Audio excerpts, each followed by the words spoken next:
and welcome to episode 2. I'm in the gym today, so just going to do a little bit here just to introduce you. If you've not seen part 1 to this little docu-series, then go and check that out now. I just want to introduce myself. I'm Jonathan Ferryman, a filmmaker.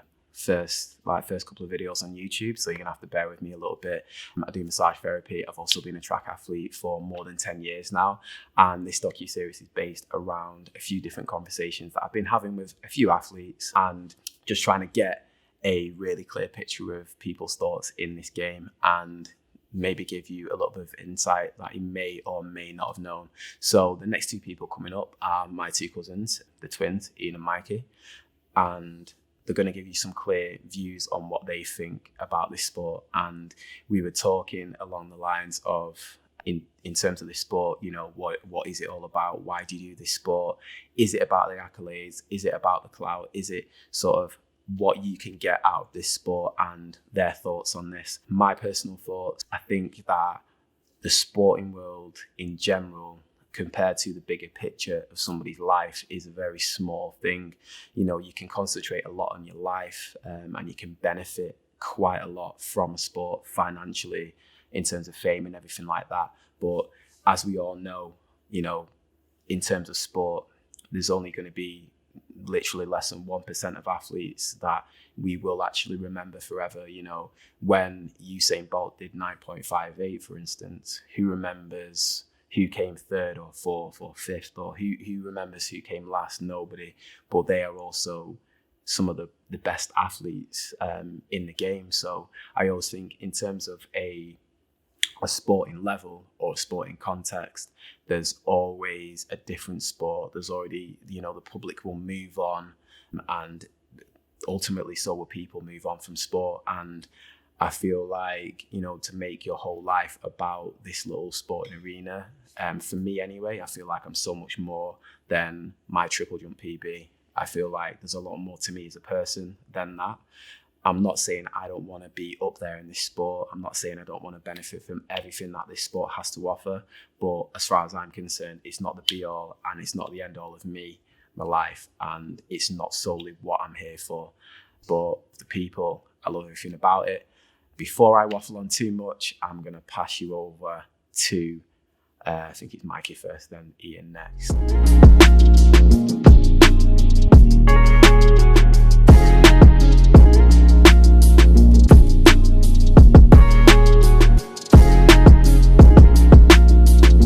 My name is Michael Fennell.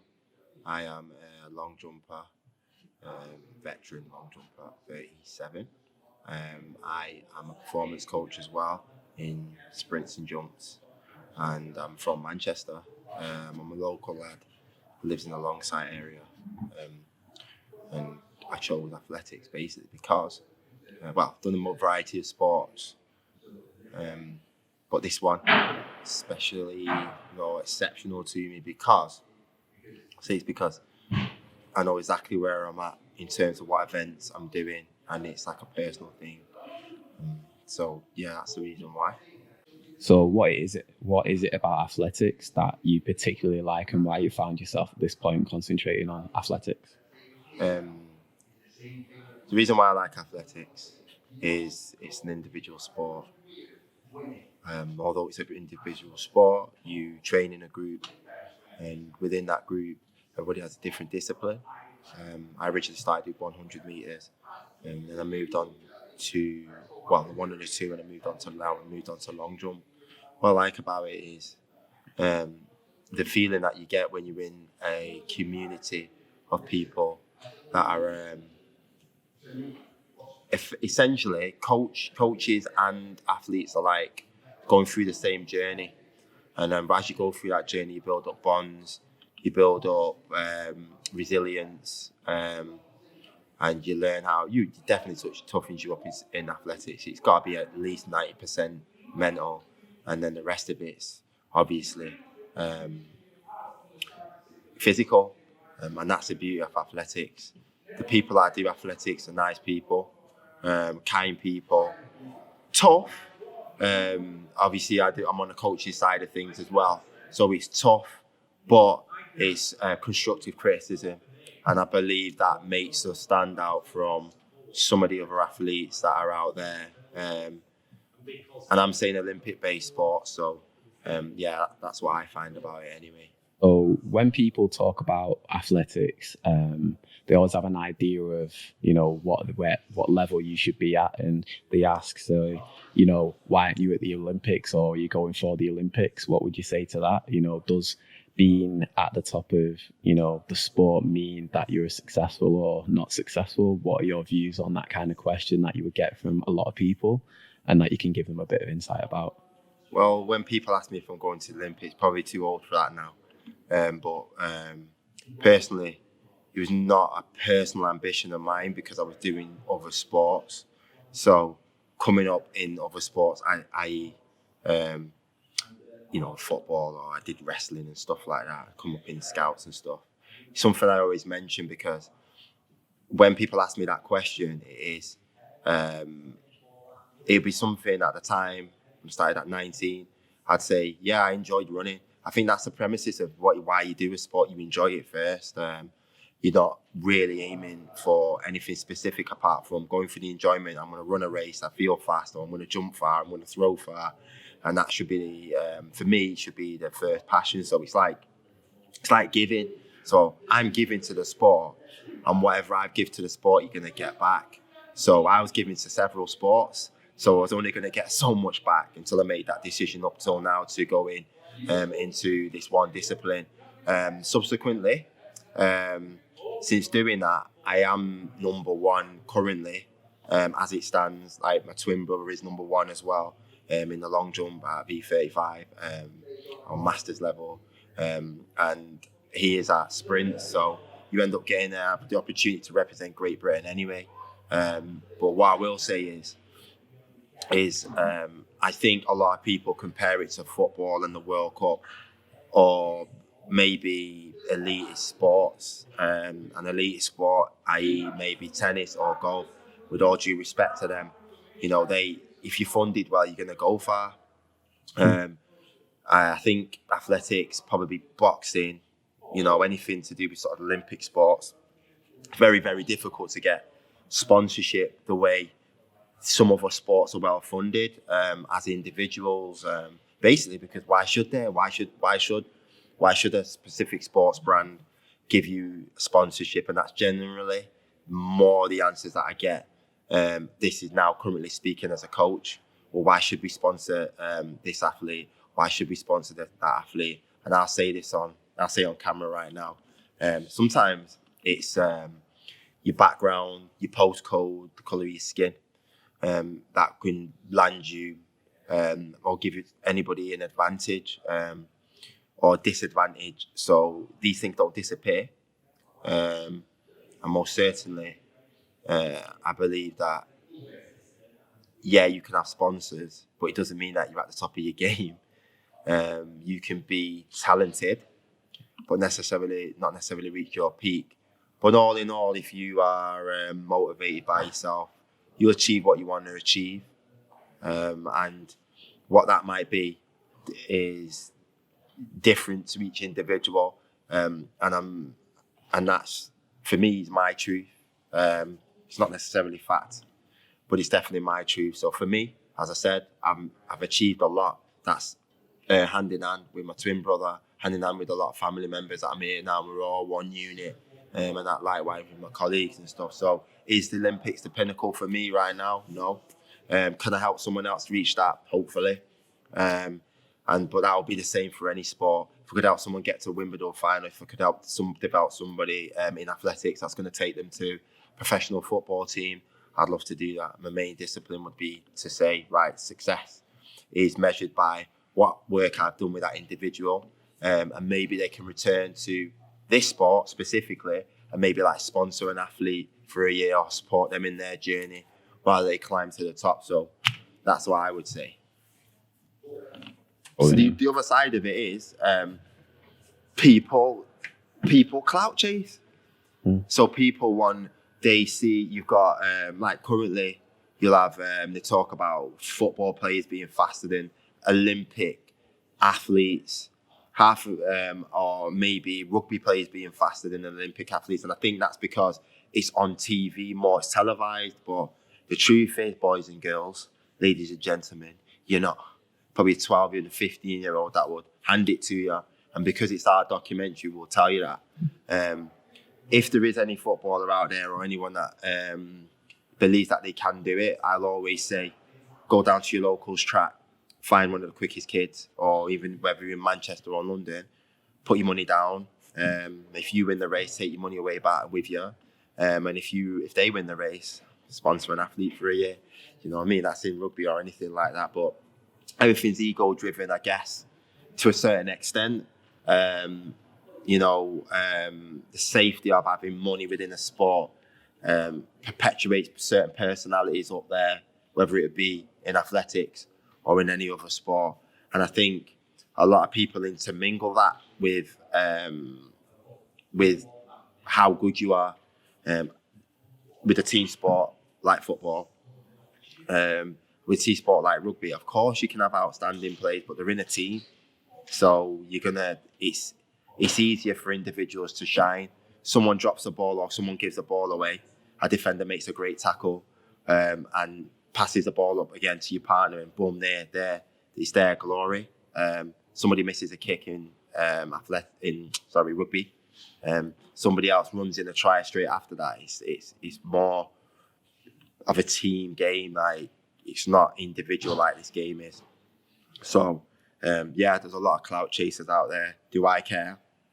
No, I don't.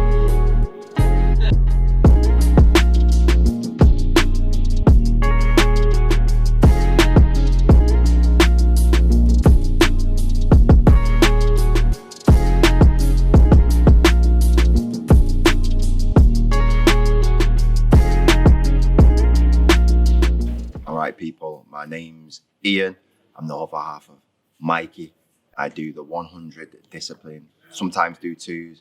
At the moment, I'm currently training to do javelin just to mix up my athletics background. I have a full-time job. I work with young people. I also do radio, a radio presenter and DJ. I have a child. I also train 4 times a week. What else do I do? I do a lot. That's all I can say. I do a lot.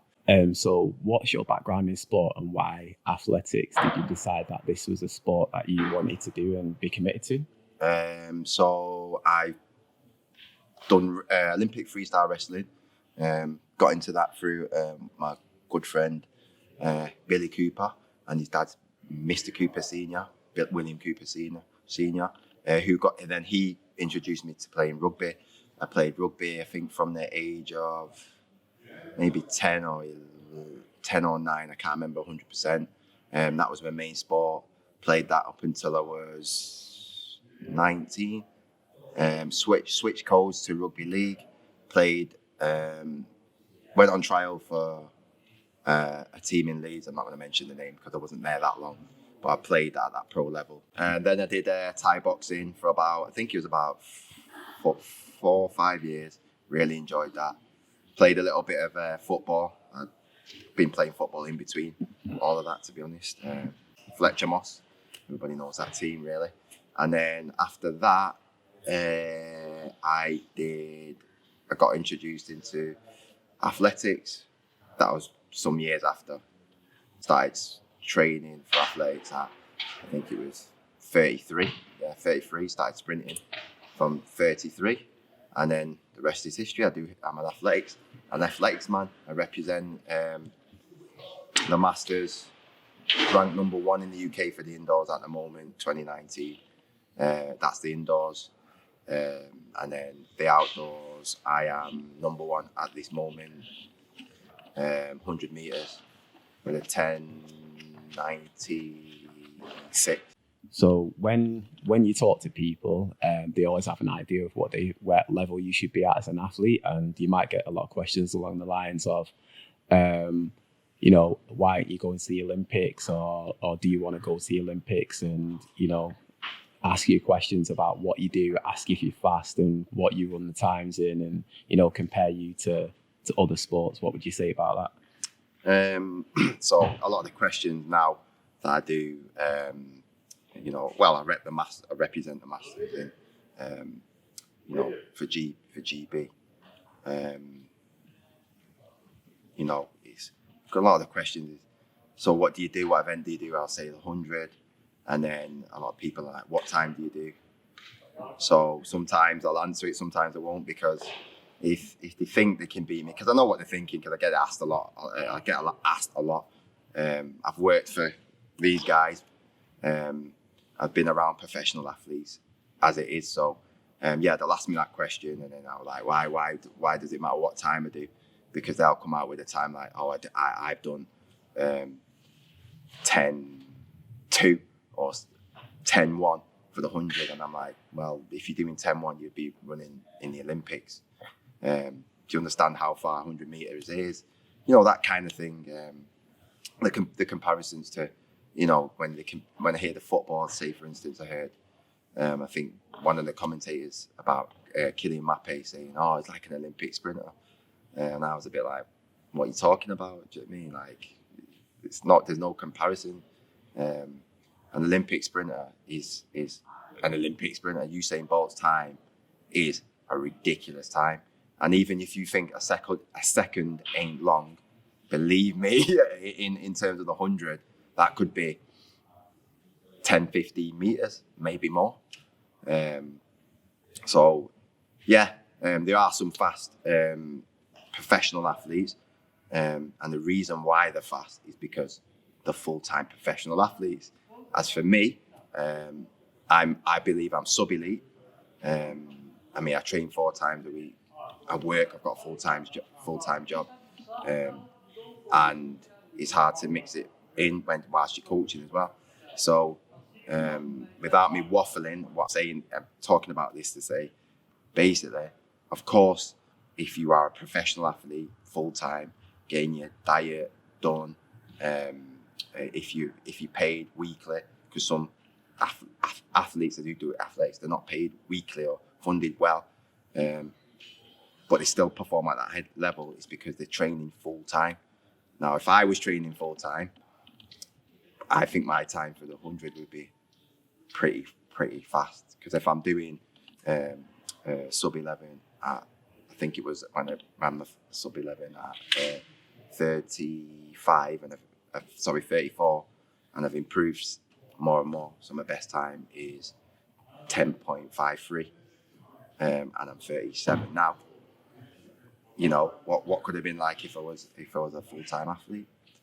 So I respect professional players in rugby, tennis, and all that, and all them other disciplines. But at the end of the day, as far as I'm concerned, if you're paid well and you're doing it full time, you should be confident you can beat me. If, say, for instance, but I don't think you can beat me. It's as simple as that, because I've got that competitive edge. I don't think if you're a professional rugby player, unless you're Carly Niles, because he's an ex-sprinter, I don't think you can beat me on 100 in blocks, not standing start, in blocks down the other end at this age.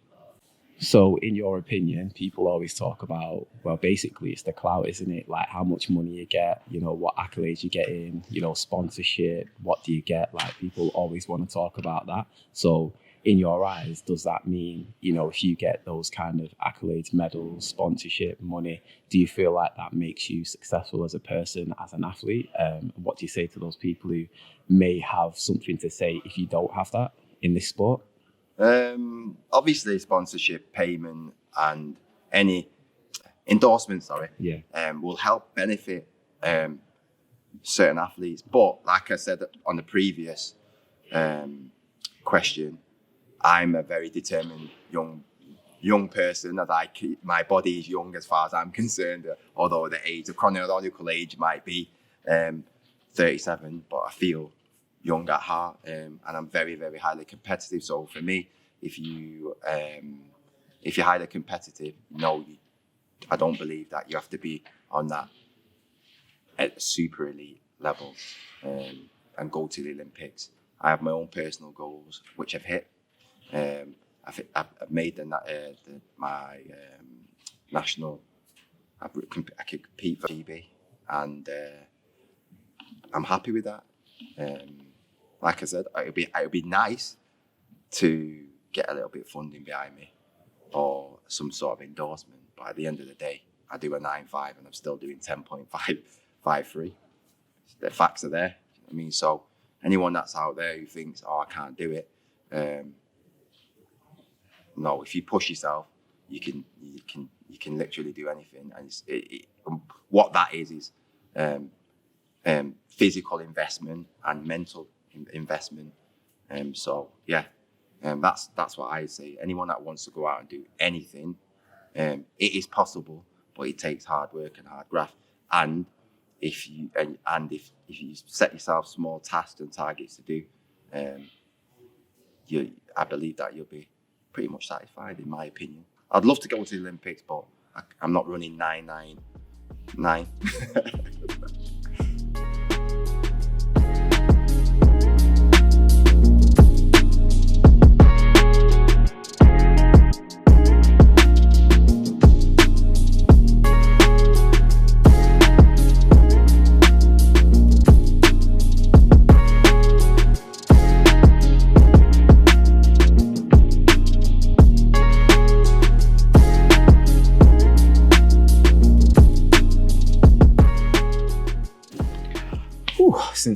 Since I started that one in the gym, I'm gonna leave this one again in the gym.